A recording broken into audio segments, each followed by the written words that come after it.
Olá a todos que estão assistindo esse vídeo. Bom, esse vídeo aqui foi criado com o intuito de ser um trabalho em que temos que fazer uma espécie de videoaula de um tema da biologia. O meu tema foi o filo molusca, ou seja, eu abordarei o filo molusca como vocês viram no título nesse vídeo. E perdoem-me qualquer erro. E é isso, aproveitem o vídeo e boa aula.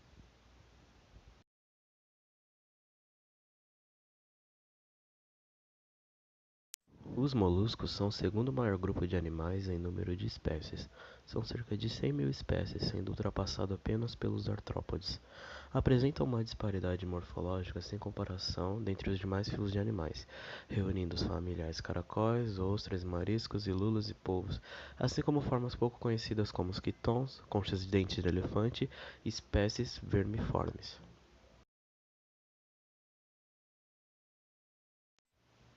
Os moluscos invadiram quase todos os ambientes. Costuma-se dizer que só não há moluscos voando. Ocorrem das fossas abissais até as mais altas montanhas, das geleiras da Antártica até desertos tórridos. Vários grupos de bivalves e gastrópodes saíram do mar e invadiram a água doce, e no caso dos gastrópodes, o ambiente terrestre. Existem moluscos predadores, até mesmo de vertebrados, herbívoros, ecto e endoparasitas filtradores, comensais, sésseis, vágeis, pelágicos, neostônicos, etc. Em certos ambientes, representam grande biomassa e podem ser importantes na reciclagem de nutrientes. Há provas do contato do homem com os moluscos que remetem a épocas pré-históricas. Conchas de moluscos fazem parte de jazigos arqueológicos, inclusive aqui no Brasil, os famosos sambaquis.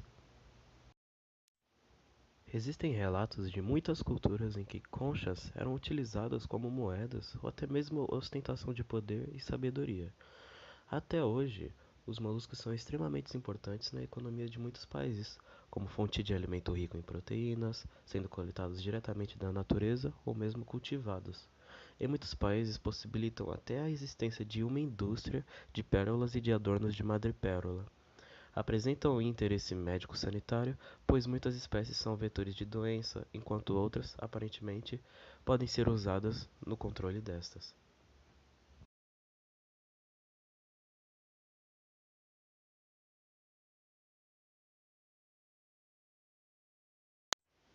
Os moluscos são animais triblásticos, celomados e protostômios.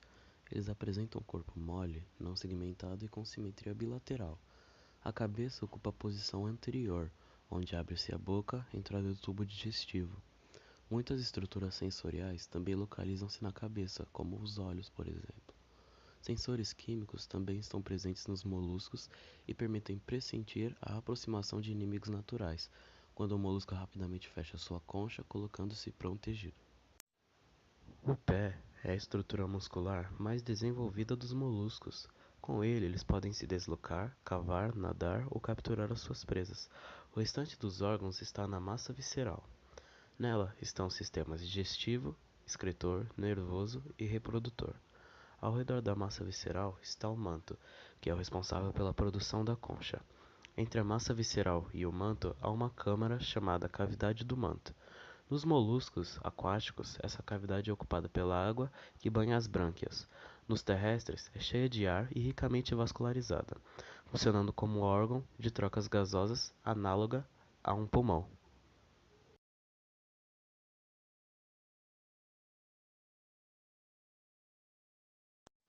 Uma característica marcante da maioria dos moluscos, e que você provavelmente deve conhecer, é a presença de uma concha. Trata-se nada mais nada menos de uma carapaça calcária que garante uma boa proteção ao animal.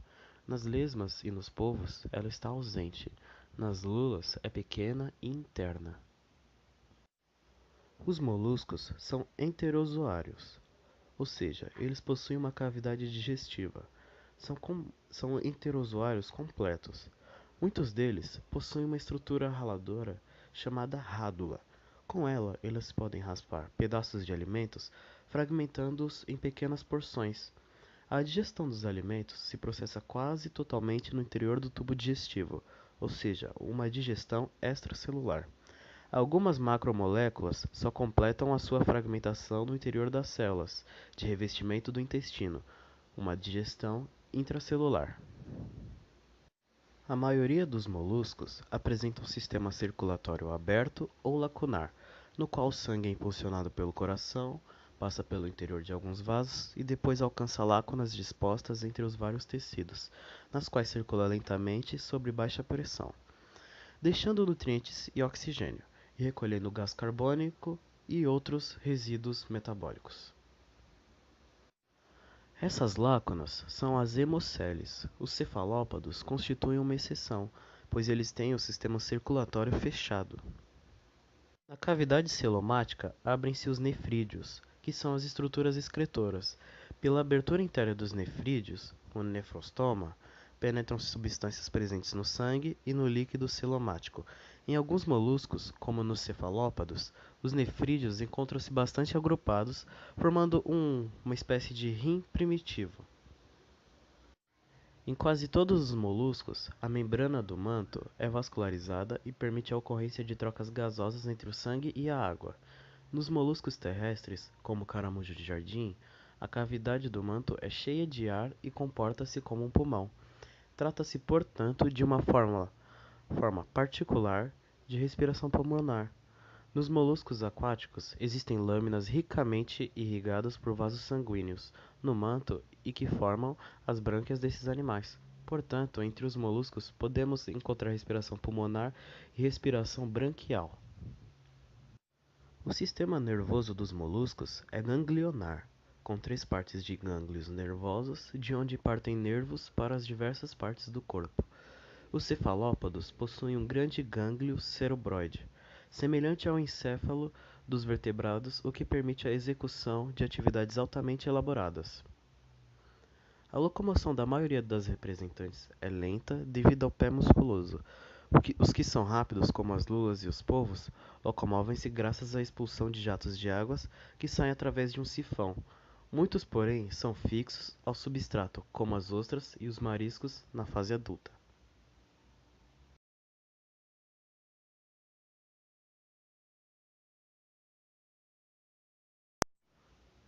A reprodução dos moluscos é sexuada e, na maioria dos representantes do grupo, a fecundação é interna e cruzada.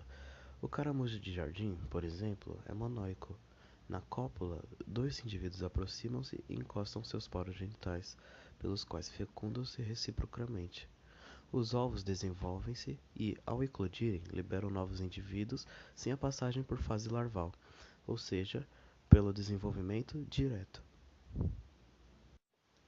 Nos cefalópodes, o macho carrega um pacote de espermatozoides que é introduzido na cavidade do manto da fêmea para as fecundações. Após as fecundações, são liberados milhares de ovos dotados de casca gelatinosa. As fêmeas de muitas espécies depositam os ovos em lugares protegidos, debaixo de rochas, no interior de cavernas, etc. Certas fêmeas de polvos até cuidam dos ovos arejando-os, com jatos de água expelidos pelo sifão. O desenvolvimento é direto, ou seja, sem larva. A maioria dos filhotes que nasce servirá de alimento para diversos predadores. Poucos polvos e lulas chegam à vida adulta, pois a morte da progenitora coincide com o nascimento dos filhotes.